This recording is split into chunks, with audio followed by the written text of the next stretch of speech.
भारी भरकम किताबों के बोझ तले दब जाता है। हाँ, एकदम सही कहा। लेकिन आज के इस विस्तृत विश्लेषण का उद्देश्य उस बोझ को किनारे रखना है। हम 1885 से 1947 तक चले भारतीय राष्ट्रीय आंदोलन के सबसे महत्वपूर्ण और सच कहूं तो सबसे आश्चर्यजनक तथ्यों को उजागर करने वाले हैं। मतलब आज हम सिर्फ वो नगेट्स शेयर करेंगे जो वाकई दिलचस्प हैं। बिल्कुल। आज के हमारे स्रोतों में वो सब कुछ है जो इस विशाल विषय पर किसी भी जिज्ञासु श्रोता को पूरी तरह से वेल इन्फॉर्म्ड बना सकता है। और चर्चा में आगे बढ़ने से पहले इस विश्लेषण की रूपरेखा समझना बहुत जरूरी है। हाँ, वो भी है। क्योंकि देखो, ये सिर्फ घटनाओं को लाइन से बताने का कार्यक्रम नहीं है। हम ये समझने की कोशिश करेंगे कि कैसे बिल्कुल अलग अलग विचारधाराओं ने मिलकर एक ही बड़े लक्ष्य को हासिल किया। जैसे एक तरफ नरम दल की अपीलें थीं। हाँ, और दूसरी तरफ उग्र राष्ट्रवाद की हुंकार। एक और गांधीवादी अहिंसा थी तो दूसरी ओर सशस्त्र क्रांति। बिल्कुल। और हाँ, एक नियम भी स्पष्ट कर दूं, इस विश्लेषण में ऐतिहासिक राजनीतिक दलों और घटनाओं को पूरी तरह से तटस्थ भाव से देखा जाएगा। मतलब कोई पक्षपात नहीं। एकदम।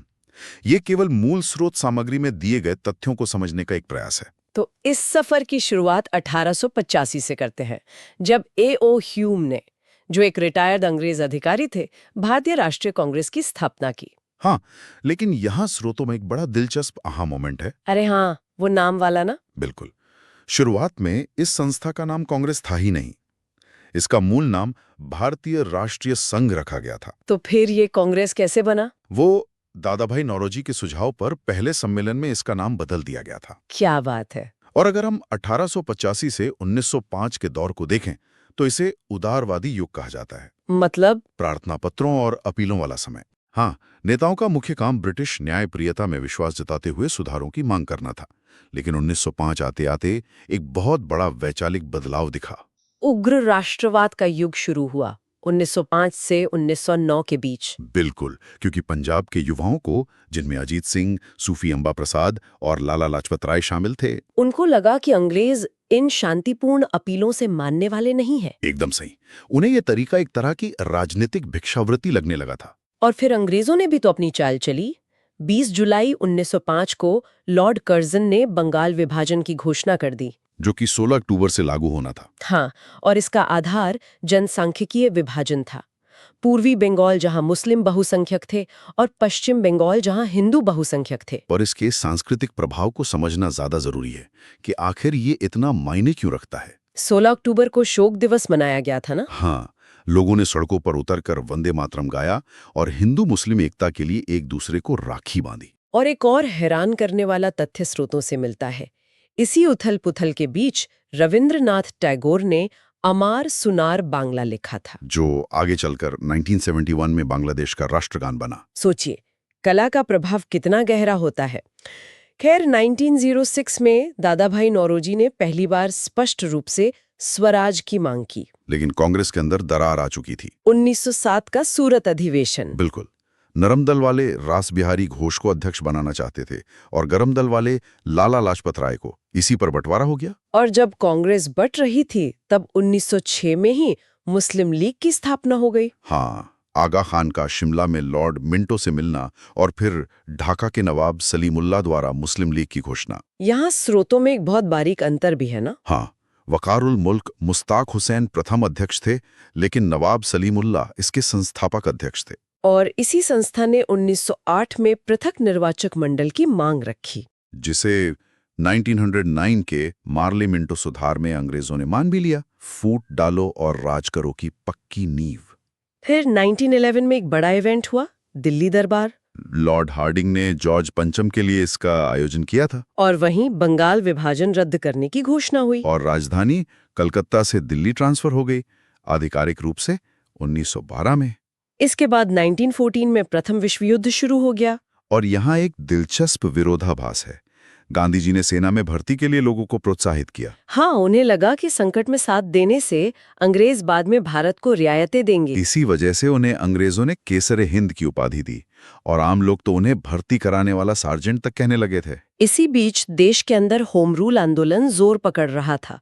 अप्रैल 1916 में तिलक ने इसे शुरू किया अपनी मराठा और केसरी पत्रिकाओं के जरिए। और सितंबर 1916 में एनी बेसेंट ने कॉमनवेल्थ और न्यू इंडिया पत्रिकाओं के साथ। इन आंदोलनों का महत्व इस बात से पता चलता है कि 1917 में मॉन्टेग्यू घोषणा हुई, जिसे भारत का मैग्ना कार्टा कहा गया। और उसी से 1919 का भारत सरकार अधिनियम आया, जिसमें द्वैध शासन और लोक सेवा आयोग का प्रावधान था। अब अगर गांधी युग के आरंभ की बात करें, 9 जनवरी 1915 को उनकी वापसी। बिल्कुल।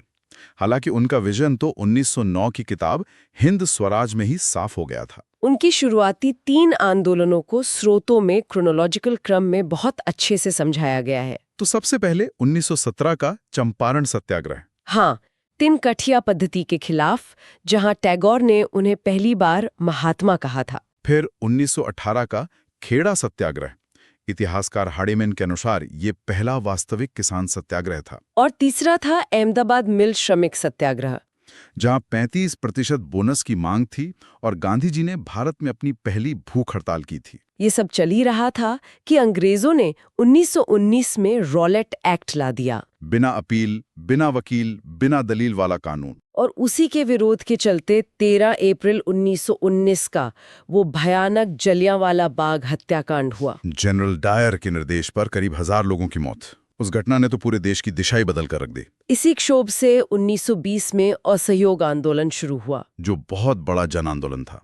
लेकिन 5 फरवरी 1922 की चौरी चौरा हिंसक घटना, जिसमें 22 पुलिसकर्मियों की जान गई, उसके बाद गांधी जी ने अचानक आंदोलन वापस ले लिया। और यहीं से क्रांतिकारी गतिविधियों का एक नया उभार देखने को मिलता है। क्योंकि युवाओं में बहुत निराशा फैल गई थी ना। बिल्कुल।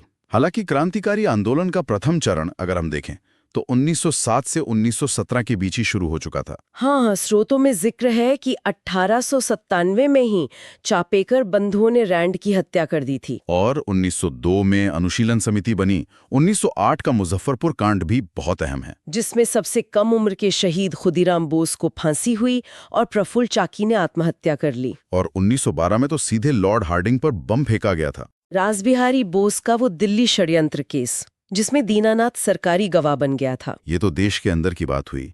विदेशों में भी क्रांति की ज्वाला भड़क रही थी। लंदन में श्यामजी कृष्ण वर्मा का इंडिया हाउस, और मैडम भेकाजी कामा, जिन्हें मदर ऑफ इंडियन रेवोल्यूशन कहा जाता है। और अमेरिका में गदर पार्टी। फिर आता है द्वितीय चरण 1924 से 1934 तक का। 1924 में हिंदुस्तान रिपब्लिकन एसोसिएशन यानी HRA की स्थापना। और 1925 का प्रसिद्ध काकोरी कांड, जिसमें 8 डाउन ट्रेन लूटी गई। 1928 में सैंडर्स की हत्या। यहाँ स्रोतों में एक बहुत ही बड़ा आहा मोमेंट है। असेंबली बम कांड के समय भगत सिंह ने इंकलाब जिंदाबाद का नारा दिया था। हाँ, पर उस नारे की वास्तविक रचना मोहम्मद इकबाल ने की थी। ये तथ्य सच में हैरान करता है। 23 मार्च 1931 को जब भगत सिंह, सुखदेव और राजगुरु को फांसी हुई तो पूरा देश रोया था। शहादत का वो दौर और उसी के समानांतर स्वतंत्रता की ओर मुख्य धारा के अंतिम कदम भी उठे 1927 से 1947 के बीच। 1928 का साइमन कमीशन, जिसे श्वेत आयोग कहा गया। फिर 1930 की ऐतिहासिक दांडी यात्रा। 78 अनुयायी और 24 दिन का सफर। और एक रोचक तुलना देखिए, सुभाष चंद्र बोस ने इस यात्रा की तुलना नेपोलियन के पेरिस अभियान और मुसोलिनी के रोम मार्च से की थी। यहाँ परिधीय क्षेत्रों के आंदोलनों का महत्व भी समझना होगा।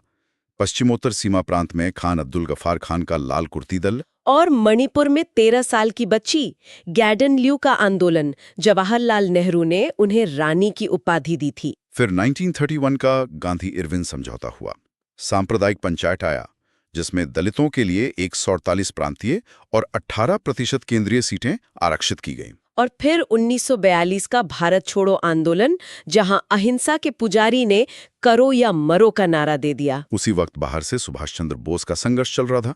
नेताजी की उपाधि, जय हिंद का नारा, आजाद हिंद फौज की स्थापना जो मोहन सिंह ने की थी, और टोक्यो व बैंकॉक सम्मेलन। ये सब कुछ अंततः 1946 के कैबिनेट मिशन तक पहुंचा, जिसमें पैट्रिक लॉरेंस, क्रिप्स और अलेक्जेंडर थे। और फिर 3 जून की माउंटबेटन योजना, जिसने 15 अगस्त 1947 की स्वतंत्रता का रास्ता साफ किया। अब इससे पहले कि हम शो खत्म करें, एक तेज तर्रार रैपिड फायर रिवीजन कर लेते हैं साहित्य और संगठनों का। बिल्कुल, शुरू कीजिए। युगांतर और संध्या। और वंदे मातरम, ध्यान रहे, पेरिस और बंगाल दोनों जगह। सचिंद्रनाथ सान्याल की बंदी जीवन और अजीत सिंह की भारत माता। शरद चंद्र की पथेर दावी और कम्युनिस्ट पार्टी जो 1920 में ताशकंद में बनी थी। विनायक दामोदर सावरकर का मित्र मेला और अभिनव भारत। मैडम कामा की पेरिस इंडिया सोसाइटी और सूर्य सेन की इंडियन रिपब्लिक आर्मी। क्या बात है। आज के इस विस्तृत विश्लेषण को समेटते हुए बस यही कहूंगी कि 1885 की उन नरम अपीलों से शुरू होकर ये सफर करो या मरो के नारों और सशस्त्र क्रांति तक पहुंचा। हाँ, यह साफ दिखाता है कि एक राष्ट्र के निर्माण में किसी एक विचारधारा का नहीं, बल्कि अनगिनत विविध प्रयासों का योगदान होता है। एकदम सही। लेकिन अंत में मैं एक विचार छोड़ना चाहूंगा जो स्रोत में नहीं है पर आज के संदर्भ में बहुत सटीक बैठता है। वो क्या? उस दौर में जब संचार के साधन इतने सीमित थे, तब भी पर्चों, पत्रिकाओं और भूमिगत नेटवर्क के जरिए विचारधाराएं पूरे देश में कितनी गहराई से फैल गईं। सोचने वाली बात यह है कि यदि उस समय के नेताओं और क्रांतिकारियों के पास आज के डिजिटल संचार और सोशल मीडिया की ताकत होती, तो क्या यह आंदोलन और भी तेजी से सफल होता? ये तो बहुत गहरा सवाल है।